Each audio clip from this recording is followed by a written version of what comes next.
Bismillahirrahmanirrahim. Assalamualaikum warahmatullahi wabarakatuh. Assalamualaikum warahmatullahi wabarakatuh. Oke, semangat pagi. Semangat pagi. Bersyukur sekali pada siang hari ini kita dapat berjumpa kembali di acara Maximax Virtual Presentation yang diadakan rutin 2 kali dalam 1 minggu ya.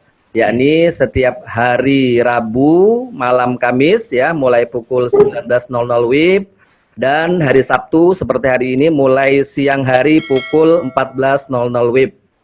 Baiklah, kami ucapkan selamat datang seluruh member ataupun seluruh undangan yang hadir di acara Zoom meeting pada hari ini ya.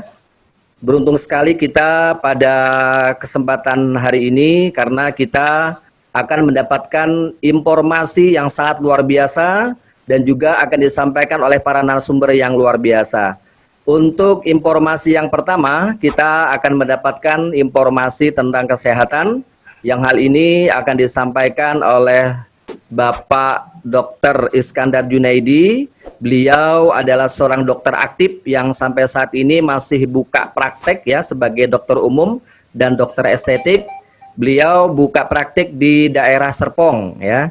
Kemudian beliau sebelumnya selama 25 tahun berkarya di bidang farmasi dan herbal, yaitu dari PT Sanbe dan kemudian PT Bayer, PT APL, PT Elken dan lain-lain. Kemudian juga di bidang estetika atau bidang kecantikan, beliau atau sebagai consumable dan di bidang laser ya yang beliau pegang. Nah, selain beliau adalah seorang dokter, beliau adalah seorang penulis juga yang sangat luar biasa, di mana beliau sudah menulis sejak dari tahun 1997. Beberapa buku yang beliau tulis, Bapak Ibu bisa melihat ya di layar, ada Panduan Obat dan Suplemen Indonesia, kemudian ada Living Good dan Healthy, yang kebanyakan buku-buku ini diterbitkan yang pertama dari Gramedia Kompas Group, yaitu dari Jakarta, kemudian dari penerbit Andi Yogyakarta. Beliau juga adalah seorang speaker ya, pembicara dan juga seorang trainer yang banyak mengisi di berbagai simposium ataupun seminar-seminar ya. Jadi beliau adalah benar-benar dokter yang sangat senior dengan kemampuan yang sangat luar biasa ya, dan kita bersyukur sekali pada siang hari ini beliau masih berkenan ya, berkesempatan untuk memberikan informasi di acara Zoom meeting kita pada siang hari ini. Baiklah Bapak Ibu ya, tanpa panjang lebar, mari kita bersama-sama belajar tentang kesehatan dari dokter yang sangat luar biasa, yaitu Bapak Dr. Iskandar Junaidi. Silakan Pak Dokter. Baik, terima kasih Pak Aminuddin. Selamat sore, semangat pagi semuanya. Selamat sore dan semangat pagi. Ya, terima kasih khususnya untuk Pak Sutanto. Selamat sore dan semangat pagi. Menyelenggarakan acara ini secara rutin seminggu 2 kali, seperti sekarang hari Sabtu jam 2 dan hari Rabu jam 7 malam.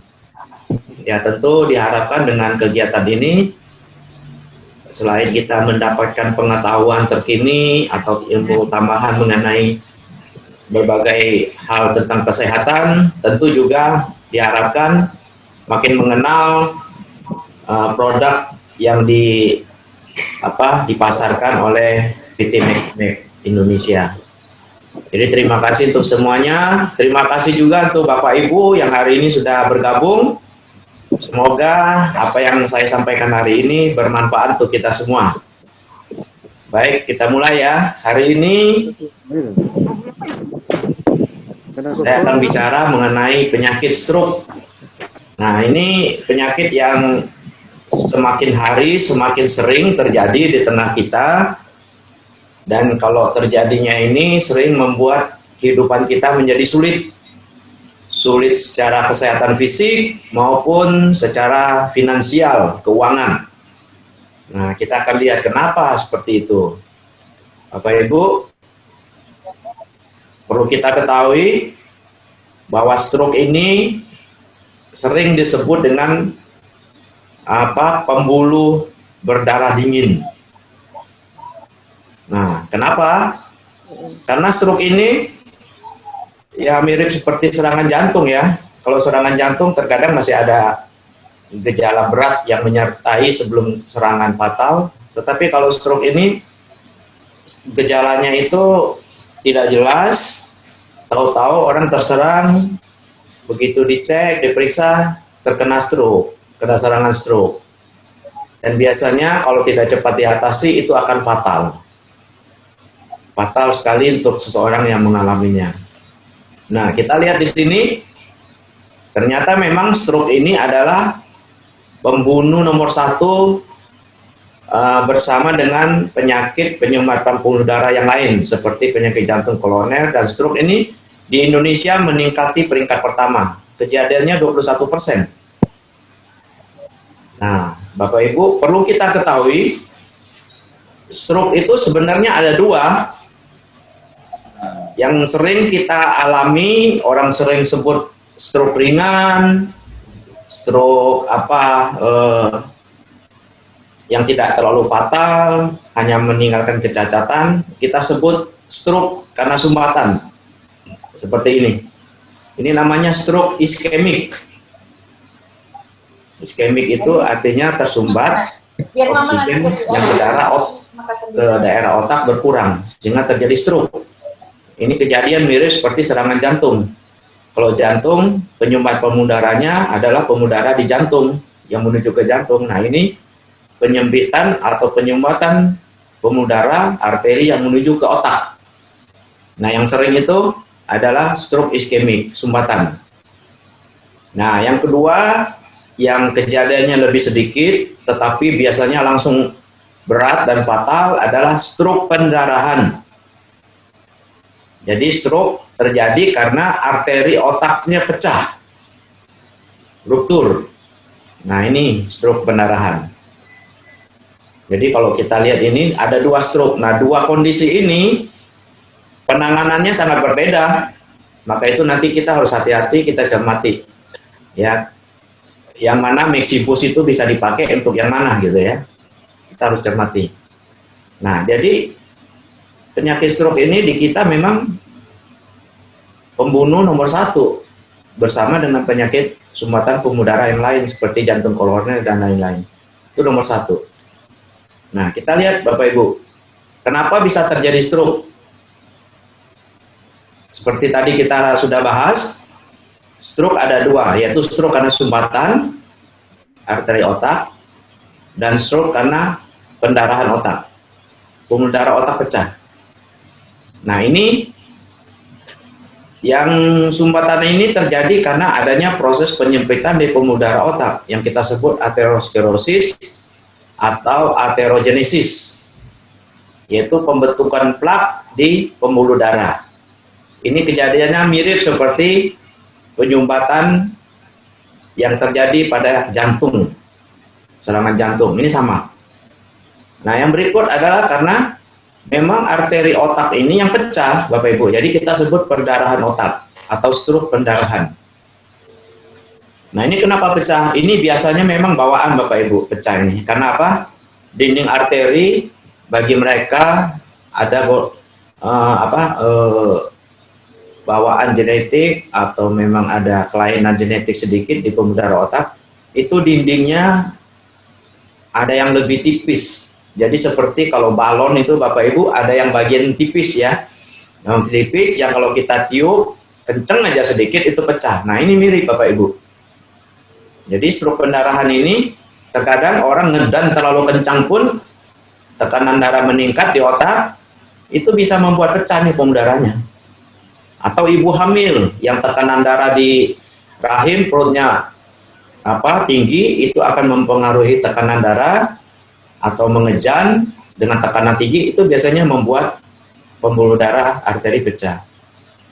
Nah, ini kejadiannya nggak banyak Bapak Ibu dibanding stroke iskemik, ini sekitar 20%, 80% karena stroke iskemik. Tetapi tingkat kematian stroke pendarahan ini sangat tinggi, yaitu sekitar 80%. Jadi tingkat bahaya tidaknya itu tergantung seberapa besar pembuluh darah ini pecah dan seberapa banyak darah yang tumpah mengalir melalui pembuluh darah ini ke jaringan otak sekitarnya. Nah, itu menentukan tingkat keparahannya. Jadi dua kejadian ini sama, Bapak Ibu, sama-sama mengurangi aliran darah ke otak. Ya, karena pecah pembuluh darah, tentu darah yang ke otak berkurang karena dia tumpah mengalir di bagian otak sekitarnya, sedangkan otak secara keseluruhan tidak dapat. Itu bisa terjadi aliran darah kurang. Nah, kalau yang iskemik udah jelas pembuluh darahnya tersumbat, jadi area sekitar pembuluh darah yang tersumbat ini akan kekurangan oksigen. Dan ini dalam waktu 3 jam, jika tidak cepat diatasi, ini sel-sel otak akan mengalami kematian sementara. Sel otak akan bengkak yang kita sebut dengan area penumbra. Penumbra ini terjadi dalam 3 jam. Nah, area penumbra atau mati sementara ini, jika tidak diatasi lebih lanjut, di atas 4 jam, jadi jam 4 ke atas gitu. Nah, ini akan kerusakan selnya permanen. Nah, disinilah sering meninggalkan kecacatan pada penderitanya. Tergantung area mana yang tersumbat. Jadi bisa cacat karena lumpuh setengah badan, bisa cacat karena mulutnya mencong, tidak bisa bicara, dan lain-lain. Itu tergantung area otak yang terkena, yang tersumbat. Jadi dua keadaan ini sama-sama menyebabkan aliran darah ke otak kurang, suplai oksigen ke otak berkurang. Nah, ini penyebabnya, jadi ada dua, iskemik, sumbatan, dan pendarahan. Nah, kita lihat prosesnya sama ya Bapak Ibu, yang untuk iskemik seperti penyakit jantung. Jadi memang itu bermula dari gaya hidup yang tidak sehat, kemudian pola makan yang tidak sehat, jenis makanan yang tidak sehat, yang banyak mengandung lemak, kolesterol, ya, kemudian terpapar radiasi, radikal bebas, itu juga mempercepat proses penyempitan pembuluh darah atau terjadinya ruptur pembuluh darah jika karena stroke pendarahan. Nah, dua keadaan ini membuat suplai oksigen, kerusakan pada sel saraf otak, sel otak mati, dan bisa menyebabkan kematian mendadak. Nah, ini prosesnya sama. Sel otak mati. Nah, ini gejala, Bapak Ibu, gejala ringan yang kita dapat jumpai ketika seseorang mengalami stroke. Ini umumnya gejala terjadi pada stroke iskemik atau penyumbatan dan stroke pendarahan tingkat ringan. Kalau tingkat sedang berat itu biasanya orangnya tidak sadar, langsung koma, langsung masuk ICU dan segala macamnya ya. Nah, ini tingkat untuk stroke pendarahannya tingkat sangat ringan, dan gejala untuk stroke iskemik atau sumbatan ya umumnya seperti ini, gangguan fungsi otak. Karena memang yang diserang otak, sel otak kurang oksigen. Ya, otak berfungsi gangguan kesadaran. Kadang-kadang merasa heran kenapa kok ingin tidur terus. Nah, itu kan karena kurang oksigen itu. Atau linglung, bingung. Ini saya di mana, saya ngapain, sedang apa gitu ya. Kadang-kadang tidak menyadari saya di mana. Mendadak begitu muncul. Nah, itu kemungkinan ada stroke iskemik. Kemungkinan ya Bapak Ibu. Atau sukar mengingat. Untuk mengingat sesuatu lupa. Nah, mengingat barang atau sesuatu miliknya lupa. Nah, ada yang parah itu lupa nama istri, suami, anak gitu ya. Lupa itu Bapak Ibu. Lupa tempat tinggal, mendadak sebentar saja kadang-kadang. Setelah itu kalau dia beruntung aliran darahnya mengalir lagi, dalam sekejap dia ingat lagi. Tetapi sudah ada bakat situ, ada bakat terjadinya stroke iskemik. Terus ada gangguan pada mata. Jadi penglihatannya kabur, tidak jelas gitu, mendadak kok tidak jelas. Melihat sesuatu kok seperti burem gitu ya. Nah, itu harus diperhatikan Bapak Ibu. Itu bukan hanya gangguan mata semata, tetapi mungkin aja gejala stroke, gejala ringan. Atau ada kelemahan, gangguan pada otot. Ototnya mendadak lemes, tidak kuat. Jangankan mengangkat beban yang berat, memegang pensil saja sudah nggak bisa, jatuh. Megang gelas jatuh, pecah. Ya, sering ya Bapak Ibu, lihat begitu, orang mengalami serangan stroke iskemik, megang gelas, mau minum pagi-pagi, bangun tempat tidur, gelasnya jatuh, pecah. Ditanya kenapa? Nggak tahu nih, saya tidak bisa megang gelasnya, jatuh sendiri. Nah, itu harus diperhatikan Bapak Ibu, harus cepat ditolong itu. Kalau tidak ingin stroke-nya merusak otak secara permanen dan meninggalkan kecacatan pada tubuh. Jadi itu harus cepat. Minimal harus diberikan obat saat itu dulu sebelum dibawa ke rumah sakit. Penurunan konsentrasi, sulit membaca, tidak bisa mengeja kalimat, ya. Jadi seperti orang nggak sekolah ini Bapak Ibu, tidak bisa ngomong, buat kalimat tidak bisa. Nah gitu kan bingung nih, orang rumah juga bingung nih kenapa kok seperti mendadak begini, tidak bisa bicara gitu. Nah, atau gangguan fungsi aktivitas yang lain sehari-hari, misalnya sulit berjalan, tidak bisa berdiri, tidak bisa berjalan, memegang sesuatu jatuh, BAB atau buang air kecil kok tidak bisa dikontrol, tahu-tahu keluar sendiri gitu ya, dan lain-lain. Nah, itu harus diperhatikan itu. Itu harus waspada kita, ini kemungkinan stroke, mengalami serangan stroke. Nah, jadi kalau Bapak Ibu ingin lebih detail lagi untuk mengetahui apakah ini stroke atau tidak, ada screening yang bisa kita lakukan Bapak Ibu. Ini Bapak Ibu bisa terapkan ini. Nih misalnya, mulutnya mencong, yang kita sebut hasil kedokteran itu facial drop. Jadi mulutnya jatuh sebagian. Di daerah bibir, pipi itu jatuh lebih rendah dari yang lain, lebih kendor. Nah, yang demikian boleh kita cek Bapak Ibu, apakah ini stroke atau tidak. Jadi kita minta yang bersangkutan untuk tersenyum sambil memperlihatkan giginya. Ya, gigi taringnya dilihatin gitu Bu Bapak Ibu ya. Nah, dilihatin sambil tersenyum. Buka mulutnya, kelihatan gigi, tersenyum. Coba lakukan. Yang normal, kedua sisi muka terangkat rata, simetris. Angkatnya sama tinggi. Nah, normal jika sudah kemungkinan ada stroke, itu biasanya salah satu sisi tertinggal. Jadi yang satu bisa diangkat, yang satu tidak bisa. Jadi perbedaannya itu makin jauh, ya, dibanding dengan dia diam. Jadi yang tertinggal itu makin kelihatan dengan yang bisa diangkat. Itu satu. Kita tersenyum, lihat bibir pipinya, ya, bisa terangkat semua atau tidak. Nah, yang kedua, minta yang bersangkutan bicara, mengatakan dengan kalimat tertentu apa saja yang dia bisa biasa sebutkan, yang sederhana saja. Kalau normal dia bisa mengucapkan dengan benar, jelas, kita bisa dengar jelas. Nah, yang abnormal bicaranya sudah nggak jelas Bapak Ibu, menggunakan kata yang salah juga bisa.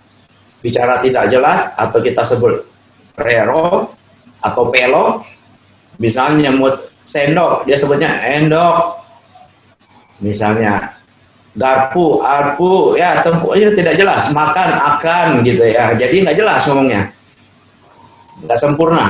Nah, ini tanda Bapak Ibu.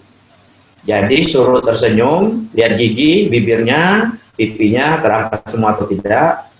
Kemudian minta dia bicara, sebutkan kalimat tertentu, kata tertentu sederhana, bisa dia sebutkan atau tidak dengan baik. Kemudian yang berikut, angkat kedua lengan, kita sebut arm drift. Jadi minta penderita lengannya diangkat lurus ke depan sekitar 10 detik dengan mata tertutup. Jadi mata dalam keadaan tertutup, kemudian lengannya diangkat lurus seperti ini. Jadi dari bawah, mata tertutup diangkat. Sambil tertutup mata, kedua lengannya diangkat. Nah, yang normal, kedua lengan itu dapat bergerak, diangkat sejajar dan simetris sama tinggi. Nah, jika salah satu tidak bergerak atau tidak sejajar, lebih rendah dari yang lain, itu kemungkinan mengalami stroke. Jadi ini tiga screening sederhana yang bisa kita lakukan. Bapak Ibu bisa cek jika menemukan seseorang mengalami hal ini. Kemudian yang berikut kadang-kadang ada gangguan gerakan bola mata. Jadi bola matanya itu mendadak kaku atau lemah, ya, tidak bisa digerakkan.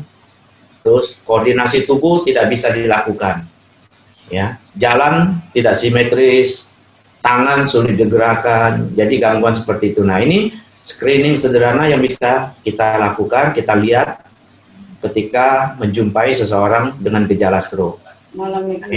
Ini simple Bapak Ibu, sederhana dan akurasinya cukup tinggi. Ya, penyakitnya cukup tinggi. Nah, lalu Itu semua disebabkan dari gaya hidup dan pola makan yang tidak baik. Jadi banyak mengandung kolesterol, ya, kolesterol tinggi kegemukan juga bisa menyebabkan hipertensi, Ini tadi jangan ini yang tulisan. gemuk, kurang aktivitas fisik, ya, dan lain-lain. Ya, ini faktor risiko umum. Maka itu Bapak Ibu, sekali ya rasanya ketika kita ada Zoom seminar seperti ini, hampir selalu tampil ya gaya hidup sehat, pola makan ini, karena ini inti dari semua kehidupan kita yang menentukan tingkat kebugaran kesehatan kita. Jadi jika kita menjalani menerapkan gaya hidup sehat, pola makan yang sehat, makan makanan sehat, sumber makanan sehat bergizi, itu ke depan kita bisa sehat Bapak Ibu ya, ditambah dengan faktor yang lain. Kemudian setelah itu kita lihat, sebenarnya pengobatan untuk stroke ini tidak banyak Bapak Ibu, tetapi tetap kita harus usahakan ya, bagi kita orang medis tetap harus mengupayakannya. Lain ya, jantung dan kanker lain-lain itu sebetulnya untuk pengobatan medis itu sangat terbatas, tapi tetap harus kita lakukan. Jadi ketika seorang mengalami stroke, ya syarat utama kita minta berubah gaya hidupnya yang tidak sehat menjadi sehat. Ya. Jika kita suspek diperkirakan stroke-nya stroke iskemik karena sumbatan, nah kita biasa bisa berikan obat-obat pengencer darah. Ya, kemudian vitamin otak. Untuk mengembalikan fungsi otak yang sudah mulai terganggu itu kita kasih vitamin otak. Nah, jika stroke pendarahan, kita usahakan menyetop pendarahan. Dengan obat tertentu ada ini untuk menyetop pendarahan. Nah, kemudian atau kita operasi untuk menyetop arteri yang pecah itu kita operasi. Nah ini operasi biasanya jalan terakhir Bapak Ibu ya, karena itu otak akan dibelah, kepalanya dioperasi. Tempurung kepalanya itu akan dibuka untuk dioperasi, diambil arterinya, ditutup. Nah tujuan pengobatan ya memang gejalanya yang kita atasi. Kalau dia ada sumbatan, kita hentikan proses penyumbatan ini ya dengan gaya hidup dan obat pengencer darah bisa. Antioksidan juga bisa kita berikan, antiinflamasi juga bisa kita berikan di sini. Kemudian memperbaiki pembuluh darah yang tersumbat dan mengatasi pendarahan yang timbul. Nah, biasanya obat-obat yang kita berikan tidak jauh dengan penderita penyakit jantung, Bapak Ibu. Jadi biasanya ini ada kolesterol tinggi, kita berikan obat penurun kolesterol.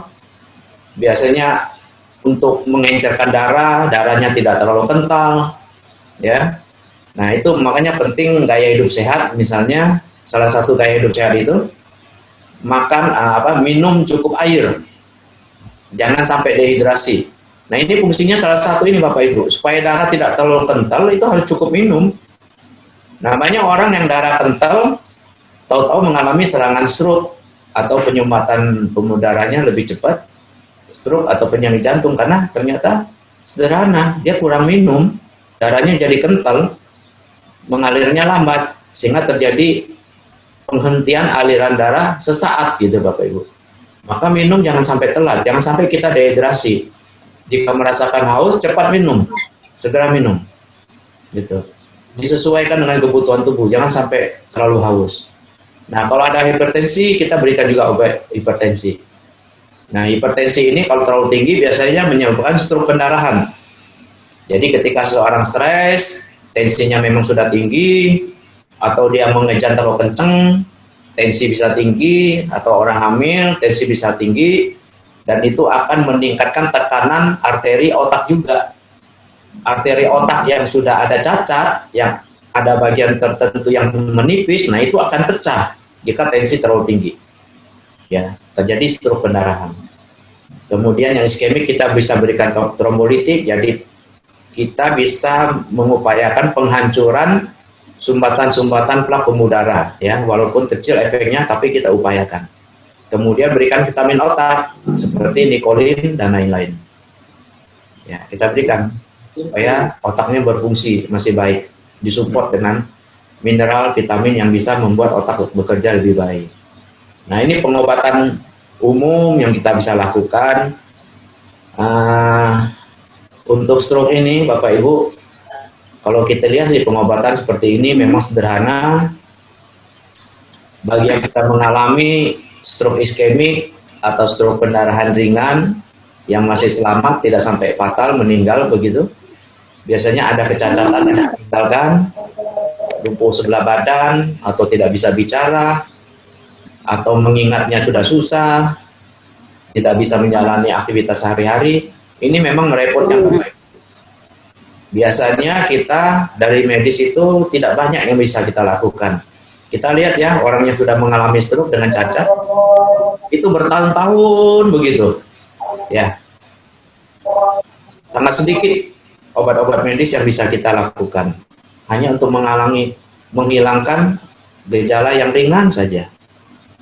Ya, sampai orang itu biasanya karena kegagalan fisik meninggal secara alami. Ya, demikianlah memang.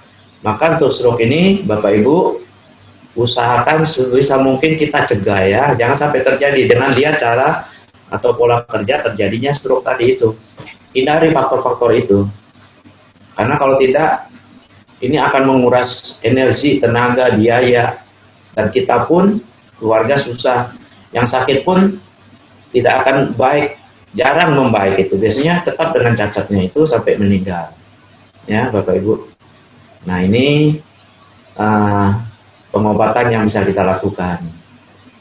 Maka Bapak Ibu, untuk mencegah stroke, penyakit-penyakit kronis, dan selain meringankan gejala, kita juga perlu mengatasi sumber penyakit ya, sumber penyakit dari suatu penyakit. Jadi bukan hanya gejalanya yang kita redam, tetapi sumber penyakitnya juga harus bisa kita cegah atau kita minimalisir sehingga tidak terjadi penyakit yang lebih parah. Nah, mau tidak mau Bapak Ibu, untuk penyakit-penyakit medis yang berat, penyakit kronis, ya obat medis tetap kita berikan untuk menolong meringankan gejalanya. Nah, tetapi suplemen kita juga perlu.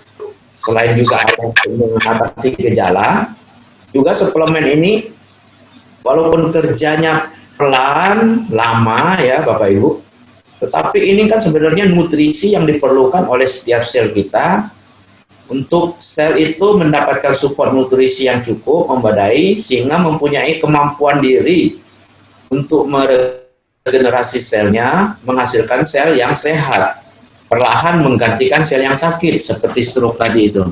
Sel otak yang mati, jantung, walaupun kecil perubahan yang bisa diharapkan, tetapi penting untuk kita lakukan. Karena perubahan kecil pada sel otak itu artinya sangat besar. Nah, itu bisa dilakukan oleh produk-produk yang berbahan alami. Memang suatu makanan kita sehari-hari sebenarnya ya, dari sayur buah yang kita kemas dalam bentuk suplemen atau herbal, dalam bentuk kapsul atau tablet dan lain-lain, tetapi bahan alami yang memang diperlukan oleh sel kita. Nah, maka itu Bapak Ibu, kita perlu memenuhi kebutuhan tubuh kita, sel kita dengan sumber-sumber yang berkualitas, bahan-bahan alami, sayur buah yang berkualitas, untuk membuat kita sehat dengan diiringi menjalani gaya hidup sehat. Nah, dalam rangka ini, kita boleh menerapkan atau melakukan perbaikan sel kita dengan produk-produk yang disiapkan oleh Maximek. Jadi ketiga produk ini bisa Bapak Ibu untuk mengatasi gangguan pembuluh darah, penyakit stroke, penyakit jantung, dan penyakit lainnya. Karena ini sebenarnya nutrisi yang terkandung di dalam makanan kita sehari-hari yang dikemas dalam bentuk suplemen. Nah, kita lihat ya, apakah ketiga produk ini bisa bermanfaat untuk penyakit stroke atau penyakit sumbatan pembuluh darah. Kita lihat Bapak Ibu. Maxslim. Maxslim secara prinsip bisa Bapak Ibu. Kenapa? Karena Maxslim di sini mencegah seseorang berat badannya berlebih atau obesitas. Obesitas kita tahu itu adalah induk dari berbagai penyakit kronis. Jadi jika seseorang sudah kegemukan gitu Bapak Ibu, di atas 20% atau 30% dari berat badan ideal, nah itu biasanya penyakit pada bermunculan. Penyakit kencing manis bermula dari obesitas. Penyakit jantung, kegemukan, banyak kolesterol, membuat pembuluh darah tersumbat. Stroke juga begitu, tersumbat. Ya. Nah, kegemukan ini juga bisa menumpuk lemak, melapisi organ-organ tubuh seperti jantung, hati. Nah, ketika jantung diliputin oleh lemak, tentu jantung ini akan kurang kekuatannya untuk memompa darah. Dia akan memompa dengan keras. Pompaan yang keras ini juga akan membuat tekanan darah tinggi. Tekanan darah tinggi bisa menyebabkan stroke pendarahan tadi. Nah, jadi itu kaitannya ada. Selain ini untuk bisa detox usus kita menjadi bersih, sehingga semua nutrisi makanan yang kita makan itu bisa diserap dengan baik, bisa memenuhi kebutuhan sel kita. Jadi secara prinsip bisa Bapak Ibu Muslim. Satu, dengan membuat berat badannya tidak terlalu gemuk atau dia ideal. Kemudian ada detox, pembersihan usus lebih bersih. Juga bisa detox toksin-toksin yang ada di dalam darah kita. Nah, ini bisa bermanfaat untuk membantu sel kita kuat, sel jantung sehat sehingga memompa darahnya juga bagus, sel otak juga bisa menerima nutrisi yang diberikan melalui aliran darah, tidak tersumbat dan tidak terjadi stroke pendarahan karena hipertensi. Jadi bisa ya Bapak Ibu ya. Jadi di sini mereka yang tidak bisa menahan nafsu makan juga bisa ditolong dengan adanya Garcinia Cambodia. Karena ini bahan alami yang menekan nafsu makan, juga memecah lemak dan mencegah penumpukan lemak. Nah, di sini ada L-carnitin bagi mereka yang sudah terlanjur gemuk, lemaknya dibakar biasanya dengan L-carnitin ini. Ya, untuk BAB ada psyllium sehingga BAB lebih lancar, lebih cepat. Dan ada antioksidan vitamin C ya yang bisa membantu mencegah kerusakan sel karena radikal bebas. Nah, ini bisa Bapak Ibu. Yang berikut kita lihat Bexibeu. Bexibeu juga bisa Bapak Ibu. Karena di sini kandungan zat yang ada di Bexibeu ini umumnya bersifat antioksidan ini. Antioksidan dan anti radang seperti vitamin C, glutathione, ya, jojoba oil, ya, cherry juga antioksidan. Ini antioksidan yang memang dibutuhkan tubuh kita.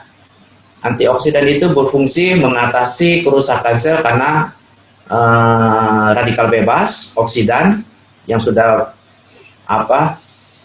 tidak bisa dihindari ada di sekitar kita, ya, seperti sering kita bahas. Oksidan itu adanya di berbagai hal yang kita kontak sehari-hari, makan berlebih juga nanti dihasilkan oksidan atau radikal bebas. Kita memegang sekarang HP lagi Zoom meeting, pakai laptop, listrik, dan lain sebagainya, itu juga ada radiasi yang menghasilkan radikal bebas. Apalagi zat kimia, pupuk-pupuk, herbisida untuk tanaman, yang hasil buminya kita makan, sayur buah, itu mungkin juga ada zat kimia yang digunakan supaya tanamannya subur, sayur buahnya subur, dan itu juga mengandung radikal bebas atau oksidan. Nah, jadi boleh dikata nih untuk Bexibeu, selain memang tujuannya untuk meningkatkan imunitas, untuk mencegah kita sakit ya, terutama menghadapi penyakit-penyakit yang berdasarkan dari sumber infeksi bakteri, virus, COVID seperti sekarang misalnya, ini tentu wajib kita minum setiap hari ini Bexibeu. Boleh kita minum setiap hari, karena ini bahan-bahan alami, tidak menimbulkan toksik atau efek samping dalam tubuh kita. Jadi ini seperti kita minum sayur buah saja sehari-hari, hanya ini dalam bentuk kemasan. Konsentrasi lebih banyak. Nah, selain untuk kulit, anti-aging, anti penuaan, sel kulit lebih kencang, ya. kesehatan untuk mata, nah, menangkal radikal bebas dan bersifat anti radang. Jadi ini jikapun kita sehat, untuk menjaga kesehatan ini kita boleh minum setiap hari ini Mexibius. Sehari satu atau 2 hari satu, tergantung ya kebutuhan kita. Sehari-hari kita bisa sesuaikan. Jika sedang lelah, banyak kontak atau berhadapan dengan atau terpapar dengan radikal bebas, di tengah-tengah kemacetan, polusi udara, sayur buah kita tidak yakin itu bersih, bebas dari bahan kimia, nah boleh nih setiap hari kita minum, sehari sekali atau sehari 2 kali, atau 2 hari sekali, disesuaikan.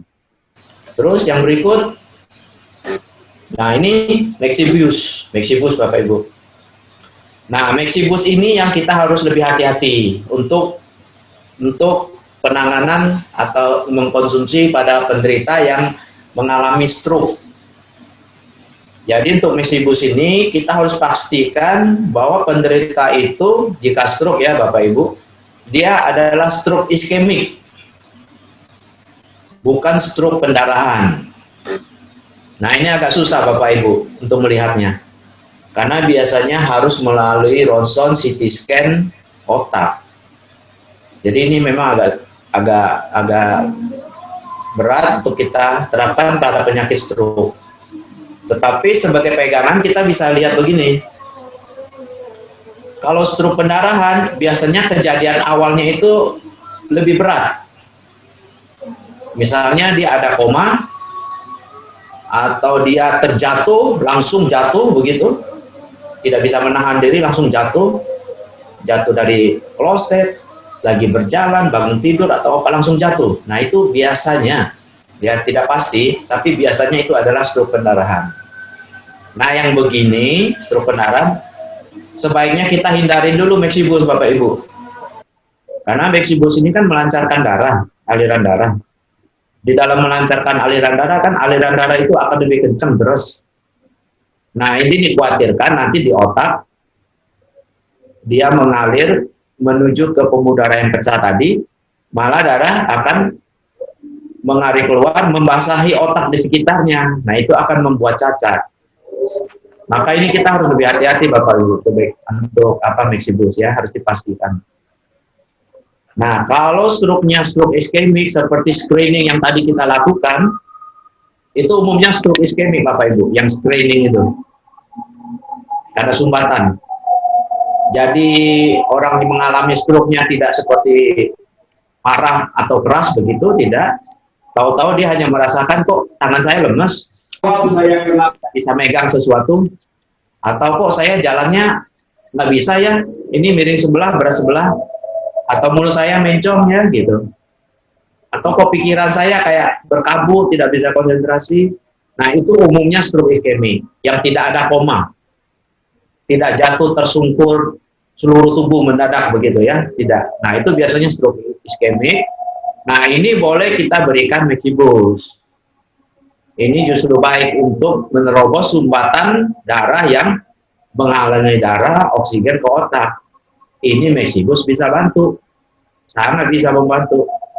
Sehingga suplai darah oksigen itu bisa mencapai otak yang tersumbat tadi. Ya, ini bisa diberikan.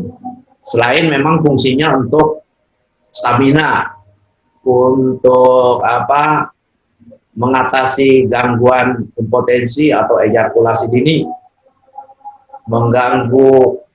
mengatasi gangguan hal-hal yang berhubungan dengan organ reproduksi, ya, atau adanya rematik yang ada radang di situ ya, boleh kita berikan. Nah, di sini ada nih tulis stroke. Ya Bapak Ibu ya. Indikasi manfaat Mexibius pada penyakit stroke. Nah, ini harus diingat nih, ini stroke di sini stroke iskemik ya Bapak Ibu. Bukan stroke pendarahan. Nah, untungnya memang stroke pendarahan ini kejadiannya hanya 10% Bapak Ibu. 10 sampai 15%. Dari kejadian stroke secara umum.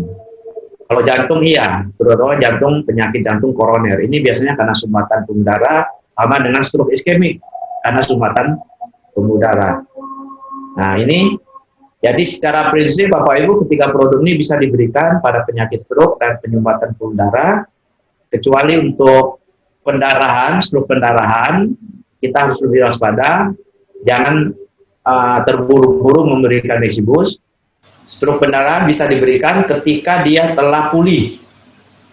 Dalam arti pendarahan, kalau pendarahannya kecil itu biasanya bisa menutup lagi Bapak Ibu. Darah yang sudah ada di otak itu bisa diserap kembali oleh sel, oleh tubuh, walaupun lama, butuh waktu, akan diserap lagi masuk ke dalam pembuluh darah, kelenjar lim. Nah ini boleh kita berikan Mexibus. Untuk pasien stroke pendarahan, stroke pendarahan atau sembuh dari stroke pendarahan, pastikan Mexibus dalam dosis kecil. Dosis kecil ya Bapak Ibu Mexibus. Jadi kalau dia menggunakan Mexibus untuk tujuan stamina, biar lebih kuat, hubungan suami istri lebih kuat, harus dipastikan nih pernah mengalami stroke pendarahan tidak. Kalau pernah, jangan coba-coba memberikan dosis tinggi. Khawatir tensi tinggi, pendarahannya kambuh lagi Bapak Ibu, pecah lagi. Jadi harus pastikan hati-hati. Maka untuk mereka yang ada penyakit kronis, Mexibus lebih baik kasih dosis rendah saja dulu Bapak Ibu, kasih setengah saset.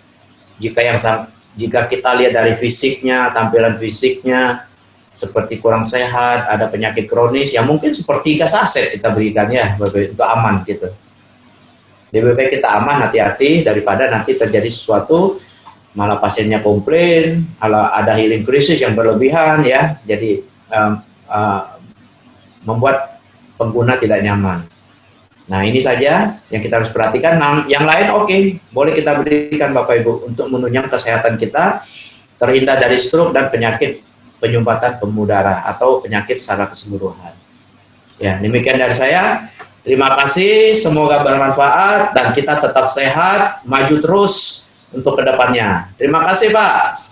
Selamat sore. Terima kasih Pak Dokter.